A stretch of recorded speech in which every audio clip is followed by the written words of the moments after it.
अस्सलाम वालेकुम, क्या हाल है सबका। उम्मीद है सब खैरियत से होंगे। अल्हम्दुलिल्लाह मैं भी ठीक हूँ जी, और ख़ुश हूँ और मज़े में हूँ। और सुबह का टाइम हो गया है और व्लॉग है जी मेरा ये 18 जून का। और अब यहाँ पे मैं किचन में थी और किचन में मैं बना रही थी बच्चों का ब्रेकफास्ट, और दूध भी साथ साथ बॉयल हो रहा था। और ये मैंने एक दिन पहले जो थी वो मैंगो की चटनी बना के रखी थी, वो मैंने जार में डाली है। तो सुबह मतलब जो पहला क्लिप गुज़रा है ना, वो सुबह का टाइम था। आप कह लें कि उस 8:30 बजे का टाइम था, और मैं बाहर, मैंने मशीन ऑन करनी थी तो मैं ना बाहर गई। तो मतलब सुबह से ही आज जो है ना वो धूप काफ़ी तेज़ है, और मैं गर्मी का अंदाज़ा लगा रही थी। मैंने कहा आज भी खूब गर्मी होगी सारा दिन में ना। तो लेकिन इसके साथ साथ जो सुबह को सबसे अच्छी चीज़ मुझे लग रही होती है ना, सुबह को क्या बल्कि सारा ही दिन जो होता है ना, वो परिंदों की जो आवाज़ें होती हैं ना, वो बहुत ही मतलब खूबसूरत लगती हैं, बहुत प्यारी लगती हैं। तो मैं दिन में ना स्पेशली 2 टाइम तो मैं ज़रूर बाहर जाती हूँ टेरेस पे, ख़ास तौर पे परिंदों की आवाज़ें सुनने के लिए। मुझे इतनी अच्छी लगती हैं ना। तो मैंने कहा चलें आज आपको भी सुनवाती हूँ। एक तो मैंने बाहर फिर क्लिप बनाया था, मैंने कहा धूप देखें सुबह सुबह की कैसी चमक रही है, और गर्मी आज भी खूब होने वाली है और खूब मज़ा आने वाला है। तो ख़ैर यही कुछ सोचती हुई मैं फिर किचन में आ गई थी। और ये अब बच्चों का जो था ना वो ब्रेकफास्ट बन रहा था। अभी जो दोनों छोटे बच्चे हैं ना वो उठ गए थे, पहले सब वो उठ जाते हैं, तो बाकी 2 बच्चे जो ज़रा देर से उठते हैं, तो बस उसके उनके लिए ना मैं अपना उनका ब्रेकफास्ट बना रही थी। छोटी बेटी ने फरमाइश की थी कि मुझे ऑमलेट बना दें और साथ में ना ब्रेड दे दें। तो वो ऑमलेट में कुछ भी नहीं डलवाती है, उसको प्याज, सब्ज़ मिर्च या टमाटर वगैरह कुछ भी ना अच्छा नहीं लगता। तो बस उसके लिए सिंपल बस एग बीट किया है मैंने, और उसमें नमक मिर्च डाल के तो उसको ये सिंपल सा ऑमलेट बना दिया। और ब्रेड के 2 स्लाइस टोस्ट किए थे, उन पे इस तरह से थोड़ी सी मेयो लगा के तो बस उसको स्प्रेड करके, और ये ऑमलेट उसके उसमें रख के और सैंडविच उसको मैं बना देती होती हूँ, तो वो बड़े शौक़ से खाती है। और अक्सर स्कूल में भी मैं ना लंच में भी इसको देती होती हूँ यही, तो ये बड़े शौक़ से खाती है।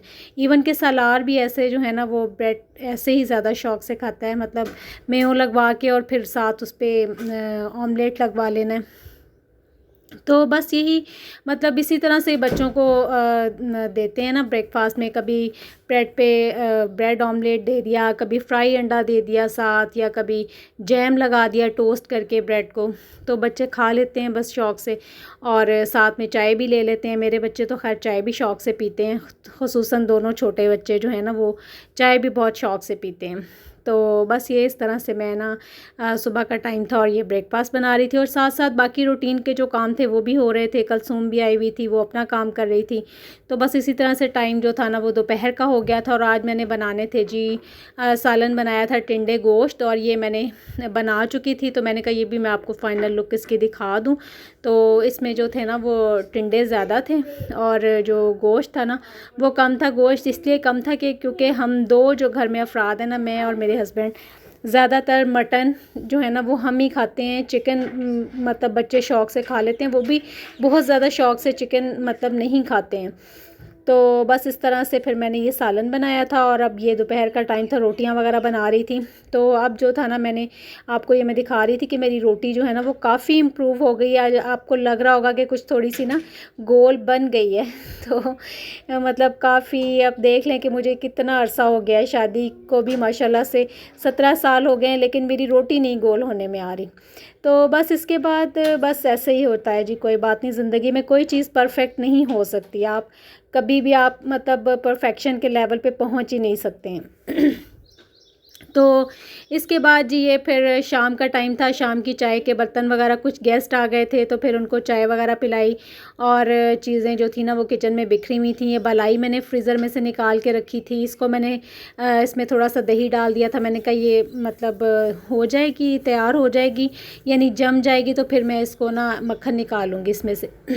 तो बस गेस्ट गए तो फिर मैंने चाय के बर्तन वगैरह धोए, किचन को क्लीन किया, और सारा जो था ना वो किचन वाइंड अप किया, समेट दिया। लेकिन ये अभी इसके बाद सिमटा नहीं है, इसके बाद काम तो फिर भी होता रहा है। एक दफ़ा तो साफ़ किया ना मैंने। तो बस फिर ये आम के जो क्रेट थे ना वो भी 2-3 दिन से आए हुए थे, लेकिन इनको ना ओपन नहीं करना था। तो लेकिन हमारे से तो रहा नहीं गया। सालार ने बीच में 2-3 दफ़ा, पता नहीं कितनी दफ़ा इनको खोल के देखा, और ये मैंगो जो थे ना वो सही तरह से येलो हो ही नहीं रहे। तो ख़ैर ये मैं निकाल के देख रही थी, मैंने कहा देखूँ क्या सीन है। तो इसके बाद ये जी निम्को कॉर्नर से मंगवाई थी जी हमने निम्को कराची से। तो ये मतलब ऑनलाइन ऑर्डर किया था, तो ये पार्सल जो था ना वो हमारा पहुंच गया था। और ये बस अब मैं इसकी रोनमाई आपको करवाती हूँ। तो हमारे घर में ना ये बहुत शौक़ से खाई जाती है निम्को, क्योंकि ये बहुत अच्छी होती है। तो ज़्यादातर ना हम यहाँ से कराची से ही ऑनलाइन निम्को मंगवाते हैं। तो बच्चे भी और घर में मतलब सभी शौक़ से खाते हैं। तो बहुत अच्छे मतलब आप कह लें कि स्नैक्स होते हैं। इतनी अच्छी इतनी खस्ता होती है, बिल्कुल भी आप कह लें कि किसी चीज़ का आफ्टर टेस्ट नहीं होता। तो बहुत ज़बरदस्त होती है। तो इसमें ये हमने मंगवाई थी जी मिक्स निम्को थी, और जो दाल मूंग होती है वो थी, और जो बारीक वाली निम्को होती है ना वो थी। मतलब काफ़ी ज़्यादा वैरायटी मंगवाई थी। तो ये जी माशाल्लाह हमारा पार्सल जो था वो हमें रिसीव हो गया था। तो ये मैं खोल के देख रही थी कि ये देखूँ कौन कौन से कितने हैं इसमें पैकेट्स ना। तो ये इकट्ठी मतलब निम्को हम ना मंगवा लेते होते हैं, और ये हमारा तकरीबन कह लें कि 3 माह आराम से गुजर जाते होते हैं। क्योंकि बच्चे हैं ना माशाल्लाह, तो उनको हर थोड़ी देर बाद ना कुछ ऐसा चाहिए होता है, कुछ स्नैक्स चाहिए होते हैं। तो फिर ऐसी घर में चीज़ें जो अगर हो ना पड़ी हुई तो फिर बड़ी आसानी रहती है, सहूलत रहती है। और ये मैं निकाल के देख रही थी, और सलार जो थे ना वो मेरे साथ हर काम में जो थे ना वो शामिल थे कि मैं निकालता हूँ मम्मा, मैं काउंट करता हूँ। मैंने कहा चलें आप। वो फिर मेरे साथ साथ वो भी ये काम सारे जो थे ना वो करवा रहे थे। और इसके बाद फिर मैंने एक पैकेट खोल के टेस्ट भी किया, तो बहुत ही ज़बरदस्त निम्को है, और आप लोग भी ज़रूर ऑर्डर करके देखिएगा। तो जी इसके बाद जी बस ये मेरे फिर रोटियों वाले रुमाल जो थे ना वो धुले हुए थे। तो इनको मैं तय करके रख रही थी, सूख गए थे। जब ये धुल जाते हैं ना तो मैं किचन में ही इन्हें डालती होती हूँ। मतलब किचन में जो बर्तनों वाली टोकरी होती है या वहाँ पे डाल दिए, या मतलब बाहर मैं किसी तार वगैरह पे इनको नहीं डालती, अंदर किचन में ही इन्हें सुखाती होती हूँ। तो अब तो ये है कि गर्मी है ना तो सूख भी जल्दी जाते हैं। तो ये अब 2 दिन से इधर ही टेबल पे पड़े हुए थे। मैंने कहा ये सूख गए हैं, अब ये दोबारा ना गंदे हो जाएं बाहर पड़े पड़े। तो इनको मैं शॉपर में डाल के यहाँ पे रख रही थी। तो बस जी काम तो बहुत ज़्यादा होते हैं दिन में, सारा दिन कुछ ना कुछ चलता ही रहता है। अब ये आड़ू थे, कुछ फ्रूट मैंने लिया था, मतलब सिर्फ आड़ू ही लिए थे और तो कुछ नहीं लिया था। और इसके बाद ये टमाटर भी थे, मेरे ख़त्म हुए हुए थे। तो सब्ज़ी वाले भाई आए तो उनसे मैंने ये चीज़ें ली थी। तो जी बस इसके बाद यूं ही करते कराते अब ये शाम के खाने का टाइम था। तो बच्चों ने फरमाइश कर दी थी कि जी चिकन जो है ना वो कढ़ाई बना लें, बल्कि चिकन अचार गोश्त बनाएं। तो वो मैं बना रही थी। उसके लिए मैंने ये प्याज लिया है, इसको ऑयल में डाल के, तो अब मैं इसको कर रही हूँ हल्का सा ब्राउन हो जाएगा। तो ये देखें हल्का सा ब्राउन हो गया है। लाइट ब्राउन होने के बाद मैंने इसमें डाल दिया है चिकन मेरा फ्रीज़ हुआ हुआ था, हालांकि मैंने काफ़ी देर पहले से निकाल के रखा हुआ था, लेकिन फिर भी ये ना अभी पूरी तरह से खुला नहीं था, मेल्ट नहीं हुआ था। तो फिर मैंने ऐसे ही डाल दिया, और बिल्कुल नीचे इसका फ्लेम जो था ना वो बिल्कुल लो कर दिया था। मैंने कहा ये आहिस्ता आहिस्ता से खुद ही खुल जाएगा। और क्योंकि मेरे पास अभी काफ़ी टाइम था, मतलब शाम को बच्चों ने चाय भी पी ली हुई थी, उसके साथ भी स्नैक्स वगैरह खा लिए थे। तो मैंने कहा कोई बात नहीं, अब अगर लेट खाना रात को लेट भी खाया जा सकता है, तो इतनी मुझे जल्दी नहीं थी। तो फिर मैंने ना बिल्कुल से लो फ्लेम पे ना इसको मैंने पकने के लिए रख दिया था। तो साथ ही मैंने इसमें ऐड कर दिया है जी लहसुन अदरक का पेस्ट। और इसके बाद ये देखें चिकन जो था ना वो खुलना शुरू हो गया था। तो बस मैं इसको अब अलग अलग कर रही थी। तो जी बस इसके बाद जो जो प्रोसेस होगा वो आपको सारा वीडियो में पता चलता जाएगा। वैसे चिकन अचार गोश्त बनाना कौन सा मुश्किल काम है, बहुत ही आसान है।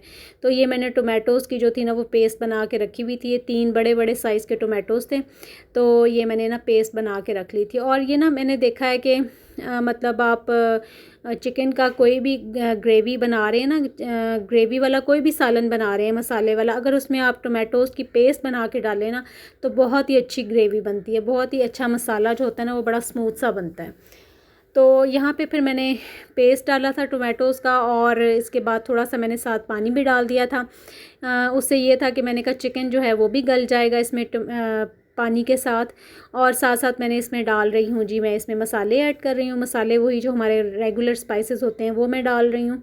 रेड चिली पाउडर डाला है, लाल कुटी हुई मिर्च डाली है और धनिया पाउडर डाला है, हल्दी डाली है और नमक डाला है। तो ये सब चीज़ें डाल के इसको अच्छी तरह से मिला के, इसको हिला जुला के अच्छी तरह से इसको, सारी बोटियों को आप एक दूसरे की सहेलियां बना दें, इनको अच्छी तरह से घुलने मिलने का टाइम दें तो खूब इनकी दोस्ती हो जाए। जब मसाले में अच्छी तरह से रच बस जाएं तो फिर आप इसमें ऐड कर दीजिए जी एंड में अचार गोश्त मसाला, जो कि आके सारे आपके मसालों पर छा जाएगा। इतनी अच्छी इसकी खुशबू होती है और उतना ही अच्छा इसका टेस्ट बनता है। तो एंड में जी मैंने ये जो है ना चिकन अचार गोश्त जिस चीज़ से बनना है वो एंड में जा रहा है, तो ये मैंने इसमें ऐड कर दिया है जी अचार गोश्त का मसाला।